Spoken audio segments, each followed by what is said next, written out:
I'd like to take this moment to share with you what I believe was a solid conversation. It's my hope that what I shared with this gentleman is a help to you the way it was to him. He is 62 years old, a single father of one adult son, and he's also a grandfather. He said, Doc, I'm reaching out to you because I have a lot of built up resentment in my life that stems towards my father. My father was absent from my life. When I was born, I did not even know who he was. He showed up for the first time at the age of 19. And as I'm getting older, am realizing that it's impacting my relationship with my son, his family, and even my grandchildren. I said, in what way?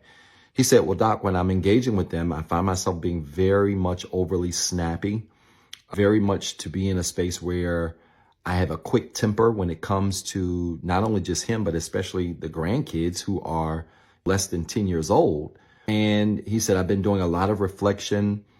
A friend that he's seeing now that he's dating, she said to him that you should talk to someone about this resentment that you have that's built up that perhaps stems from your childhood with your father. And she recommended that he talk to me. He said, Doc, watched a few of your videos. I've never done this before. He said, but I trusted your ability to tell me something that makes sense, that would be easy for me to relate to and apply. I said, sir, I really appreciate it. And I love when I talk to men, and especially older men, it's certainly a sign of respect. I said to him, tell me a little bit about the challenges you had as a young man. He said, in short, suspended from high school. I eventually graduated high school, but then I just ran the streets. I spent some time dealing drugs. I never was imprisoned, but I really lived a bad lifestyle. And then I met my son's mom, and then my son came, and then that's when everything changed. And I really tried to grow up and become a man and be responsible and take care of my son. And I've done that. And his mother and I did not stay together, but we're good friends to this day. And we raised him as co-parents, but I'm still harboring these lingering feelings towards my father as I get old and come into the realization of what I didn't have as a young man and what I've tried to provide to my son, but it's still mixed in with resentment. And I find myself with this resentment and anger towards him, and I just don't want it there anymore. I said, sir, what's the difference between resentment and anger? He said, well, one of them I think you carry around with you. And he said, then the other. And then he paused and said, wait a minute, I'm not sure. And so we laughed about it. And I said, oh, that's fine. I said, resentment is built up anger mixed with frustration. It's the easiest definition that I can create of resentment to help you understand that. And I said to him, the longer you bottle the anger, the longer you bottle the frustration. Plain and simple. I said, sir, have you ever drank a bottled soda before? He said, of course. I said, what happens when you twist off the cap? He said, whoa, Doc, I've seen a few of your analogies. I'm not smart enough to answer these questions. I said, just go with me. And if you can't, I'll take it from where you can. I said, what happens when you twist off the cap? He said, Doc, I'm really not good at this. I said, I'll take it from here. I said, it makes a sound. You open up a bottled soda and you twist the cap, it makes a shh sound. I said, that sound is the carbonation of the soda. Carbonation is released liquid gas. Let's just say carbonation is released liquid gas that makes that sound. I said, you can even see the gas in the soda if you take a bottled soda that you haven't opened the top, or even if you have, and you shake the bottle. You're going to see what at the top? He said, the carbonation. I said, what are you going to see at the bottom? He said, I'm going to see the soda. I said, you're going to see the liquid. I said, the soda is a combination of the liquid and the carbonation. The carbonation is frustration. The liquid is anger. I said, then when you twist the top, you hear the frustration or the carbonation being released, correct? He said, yes. I said, so soda is comprised of both frustration, which is carbonation, and anger, which is the liquid. I said, but what happens if you take the top and you open the top of soda? He says, it's going to make that noise. We laughed. I said, good. He says, it's going to make the noise, but you're going to open it, and then the top is going to come off. You're going to see a little bit of carbonation kind of float out, correct? He said, yes, sir. I said, if I open a soda, take 10 seconds to take 1 or 2 sips and close the soda, what happens to the carbonation? He said, Doc, I think the carbonation is going to stay in there. I said, how do you know? He said, because you didn't give the gas enough time to release from the soda. I said, perfect. You didn't give it enough time. I said, so then that soda, or that liquid rather, is going to hold on to the carbonation. at least for a period of time or a longer period of time. I said, but what happens if I open up the top, take a sip of the soda, put the bottle down, and don't put on the cap? He said, Doc, I ain't smart like you. We just laughed. I said, please, sir, don't say that. He said, no. He said, I don't. He said, the analogies are, I love them. He said, because it's going to help me.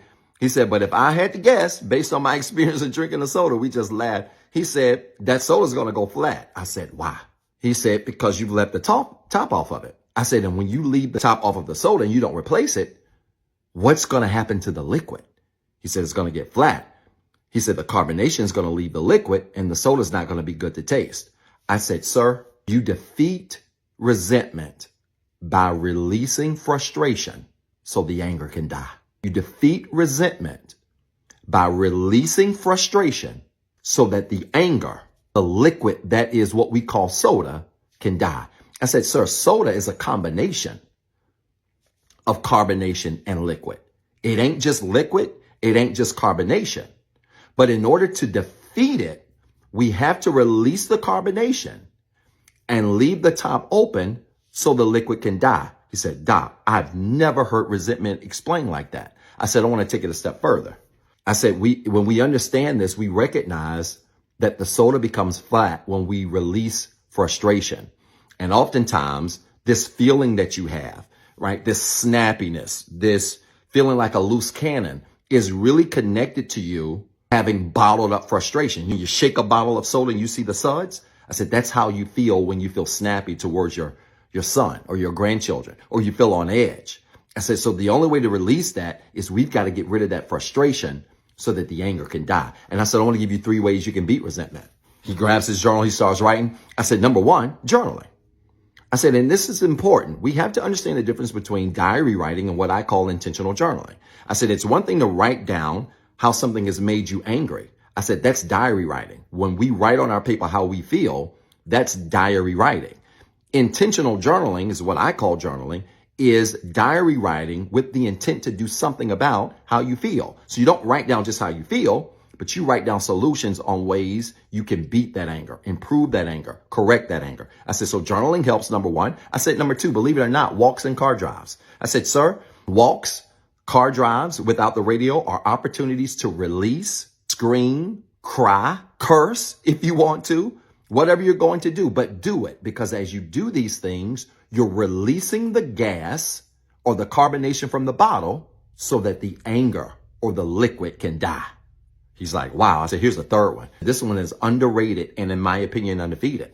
I said, an easy way to get rid of resentment that most people overlook is serving others. I said, sir, when we serve others, this is an underrated way to defeat resentment, because serving others brings us to a place called gratitude.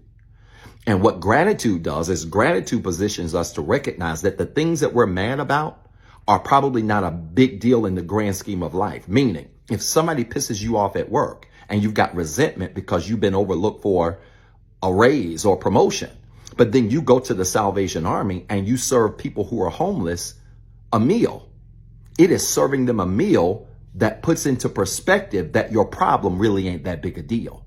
And I teach people to understand that one easy way to defeat resentment is to find a way to pour into others. I said to him, my children who are 11 and 12 love doing volunteer and community service. What they don't realize is that I scammed them, because during one of the toughest times of my life personally, I found myself taking them with me out on trips to serve the community. Why?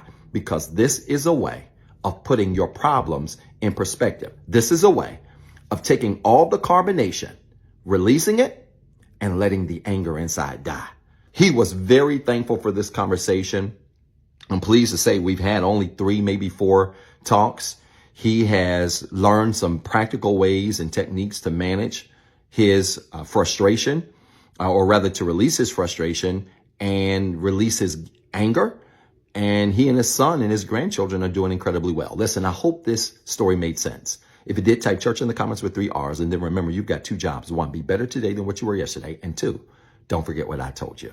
What's up, everybody? This is Dr. Zeb. Listen, I've been dying to make this announcement for a very long time now, and I'm pleased to say that Inspire Nation has officially launched. Yes, we finally got a Facebook and YouTube community group where we're going to have exclusive content, exclusive shorts, exclusive discussion prompts where we're going to engage with other people literally around the world who are on the same healing journey that we're on. I need you to go find these pages right now on Facebook and YouTube. Inspire Nation, follow the page, join the group, introduce yourself, and be prepared to link up with literally thousands of people around the world who are on the same healing journey, who are looking for the same resources, and who want to also be surrounded with other like-minded individuals who are growing in the same direction as you are. I'm so excited about this because it's the beginning of some great things I can't talk about right now. Listen, you got 2 jobs. 1, be better today than what you were yesterday. And 2, don't forget what I told you.